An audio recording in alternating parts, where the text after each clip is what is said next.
EP. ജയരാജനും കേന്ദ്രമന്ത്രി രാജീവ് ചന്ദ്രശേഖറിനുമെതിരെ ആരോപണവുമായി Ramesh Chennithala.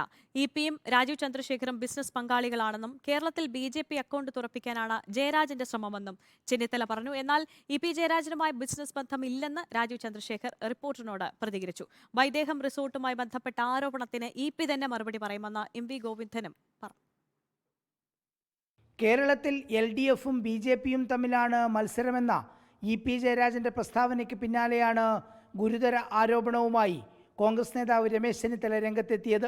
Rajeev ചന്ദ്രശേഖറുമായി business ബന്ധമുള്ള ഇ.പി. ജയരാജൻ ഇപ്പോൾ അദ്ദേഹത്തെ വിജയിപ്പിക്കാൻ ഇറങ്ങിയിരിക്കുകയാണ്. ബി.ജെ.പിക്ക് വേണ്ടി അദ്ദേഹം വോട്ട് പിടിക്കുകയാണ്. ബി.ജെ.പിക്ക് കേരളത്തിൽ അക്കൗണ്ട് തുറപ്പിക്കാൻ LDF കൺവീനറും LDFും ആഗ്രഹിക്കുന്നു എന്നുള്ളതാണ് ഈ വാർത്തകളിലൂടെ വ്യക്തമാകുന്ന കാര്യം. വൈകാതെ ആരോപണം നിഷേധിച്ച് രാജീവ് ചന്ദ്രശേഖർ റിപ്പോർട്ടറിലൂടെ രംഗത്തെത്തി. ജയരാജനുമായി തനിക്ക് ബിസിനസ് ബന്ധമില്ല. വിവാദമായ കണ്ണൂരിലെ വൈദേഹം റിസോർട്ട് ഏറ്റെടുത്തത് തൻ്റെ കമ്പനിയിലല്ലെന്നും രാജീവ് ചന്ദ്രശേഖർ പറഞ്ഞു. എൻ്റെ ഒരു ബിസിനസ് പങ്കാളിത്തോ റിലേഷൻഷിപ്പ് ആരുടെ കൂടെ ഇല്ല. അത് പിണറായി വിജയൻ്റെ കൂടെ ഇല്ല, ശശി തരൂരിൻ്റെ കൂടെ ഇല്ല, രാഹുൽ ഗാന്ധിൻ്റെ കൂടെ ഇല്ല, ഇ.പി. ജയരാജൻ്റെ കൂടെ ഇല്ല. എനിക്ക് അവരുടെ കൂടെ ബിസിനസ് ചെയ്യാൻ ഒരു താല്പര്യവുമില്ല. LDFും ബി.ജെ.പിയും തമ്മിലാണ് മത്സരമെന്ന് പറഞ്ഞ LDF കൺവീനറെ CPIM സംസ്ഥാന സെക്രട്ടറി തന്നെ തിരുത്തി. UDFും അതുപോലെ തന്നെ LDFും തമ്മിലാണ് ശരിയായ മത്സരം. അത് ഈ മാറിക്കൊണ്ടിരിക്കുന്ന ഈ പശ്ചാത്തലത്തിൽ അദ്ദേഹം വിശദീകരിച്ചതാണ്.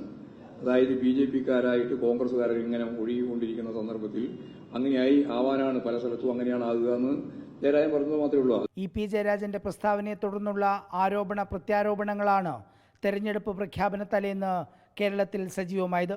റിപ്പോർട്ടർ, തിരുവനന്തപുരം.